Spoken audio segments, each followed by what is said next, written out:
Hello and Assalamu alaikum. Here's Dr. Saiba, and on this channel we are going to learn about different subjects of business such as management, business statistics, business law, microeconomics, macroeconomics, and today we are going to introduce management. So, the word manager is very much familiar with us. हमने ये लफ्ज़ बहुत बार सुना है. So who is a manager basically? So they are the organizational members who told others what to do and how to do. ये वो लोग हैं, वो इंसान हैं जिनको इसीलिए हायर किया जाता है कि ये दूसरों को बता सकें, एक ऑर्गेनाइजेशन को बता सकें कि उसको उन लोगों को क्या करना है और किस तरीके से करना है. इनको कोई अपना काम नहीं, इनको कोई अपनी फ़ाइल मेंटेन नहीं करनी है, अपने ईमेल्स इनका टास्क नहीं है. इनका टास्क ही है दूसरों को देखना कि दूसरे अपना काम कैसे कर रहे हैं. एक लिटरेचर में इसकी डेफिनेशन क्या है? A manager is someone who coordinates and oversees the work of other people so organisational goals can be accomplished. एक मैनेजर वो इंसान है जो कोऑर्डिनेट करता है और दूसरों के काम को ओवरसी करता है ताकि ऑर्गेनाइजेशन के जो गोल्स हैं वो अकम्प्लिश हो सकें, अचीव हो सकें. उसको हम कहते हैं मैनेजर. क्या सिर्फ हम उसे ही मैनेजर कह सकते हैं जो एक 3 पीस सूट पहना हुआ हो, टाई लगाया हुआ हो, उसके हाथ में एक सूटकेस हो, सूटकेस में एक लैपटॉप हो, और there could be any manager, किसी को भी हम मैनेजर कह सकते हैं. अकॉर्डिंग टू दिस डेफिनेशन हम हर उस शख्स को कह सकते हैं एक मैनेजर जो एक काम को ओवरसी करता है और अपने ऑर्गेनाइजेशन के गोल को अकम्प्लिश करता है. फर्स्ट ऑफ ऑल ये हमें ये पता करना है कि एक ऑर्गेनाइजेशन होती क्या है. क्या एक बहुत बड़ी सी 30-50 फ्लोर्स की बड़ी सी बिल्डिंग को हम सिर्फ ऑर्गेनाइजेशन कहते हैं? नो.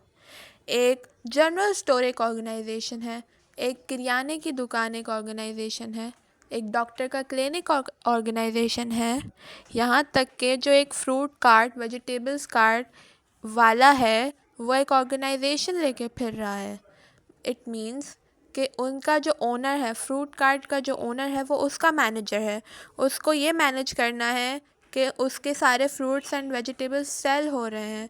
ये उसके ऑर्गेनाइजेशन का गोल है कि उसे मैक्सिमम प्रॉफिट मिल सके. और क्लिनिक में हम कह सकते हैं जो क्लिनिक में डॉक्टर है वो उस क्लिनिक का, जो उस वक्त उसकी ऑर्गेनाइजेशन है, उस क्लिनिक, उस ऑर्गेनाइजेशन का मैनेजर उस ऑर्गेनाइजेशन का क्लिनिक का डॉक्टर है.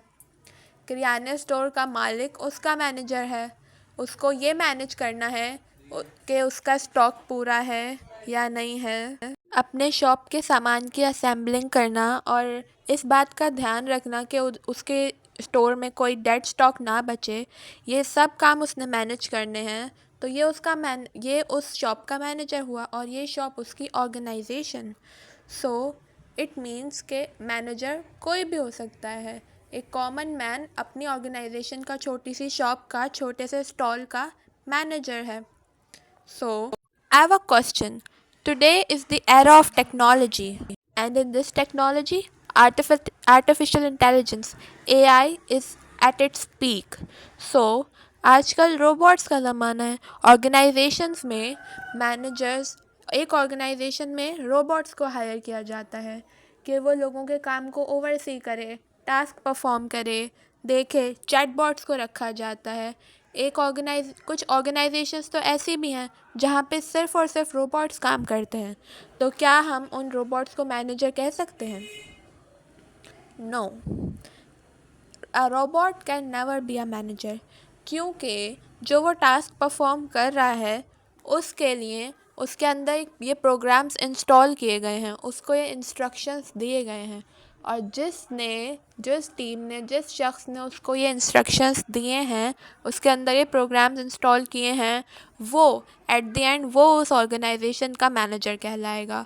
और वो रोबोट्स, वो chatbots are just tools that help that manager to run the tasks smoothly. So now we know very well that who are the managers. So इस तरह organizations के managers को एक pyramid की form में classify किया गया है according to their performance and their tasks. So at the top there are top managers, then moving towards downwards there are middle managers, first line managers and non-managerial employees. सो जो top managers का काम है वो ज़्यादा decision making का है, planning का है और अपने आइडियाज़, न्यू आइडियाज़ बनाने का है. और जैसे जैसे हम नीचे जाते जाते हैं डिसीजन मेकिंग की पावर कम होती जाती है और टेक्निकल वर्क ज़्यादा बढ़ता जाता है. इसलिए नॉन मैनेजरियल एम्प्लॉयज़ का काम ज़्यादा टेक्निकल होता है as compare to decision making. उनकी डिसीजन मेकिंग पावर बहुत कम होती है. उनको वो ऑर्डर्स फॉलो करने होते हैं जो उनके ऊपर वाले मैनेजर्स ने उनको दिए गए होते हैं और वो नॉन मैनेजरियल एम्प्लॉयज़ अपने काम में एक्सपर्ट होते हैं, उनके पास उस काम की एक्सपर्टीज़ होती हैं. सो बेसिकली मैनेजर का जो मोस्ट इम्पॉर्टेंट काम होता है वो ये होता है कि कस्टमर की नीड्स को और उसकी डिमांड्स को वो नोट करे और उस हिसाब से अपने ऑर्गेनाइजेशन में चेंजेस करे कि ताकि उसके कस्टमर्स की नीड्स भी पूरी हो जाएं, जिससे उसके ऑर्गेनाइजेशन को भी प्रॉफिट होगा. इसी तरह एक एग्जांपल है एक वॉलमार्ट की. वॉलमार्ट एक बहुत सुपरमार्केट. सो वॉलमार्ट के मैनेजर ने ये नोटिस किया through their bills and their information के जो अराउंड 5 PM शाम के टाइम उनके बियर्स और पैम्पर्स की डिमांड, उनकी सेल बहुत हो रही है रेगुलरली.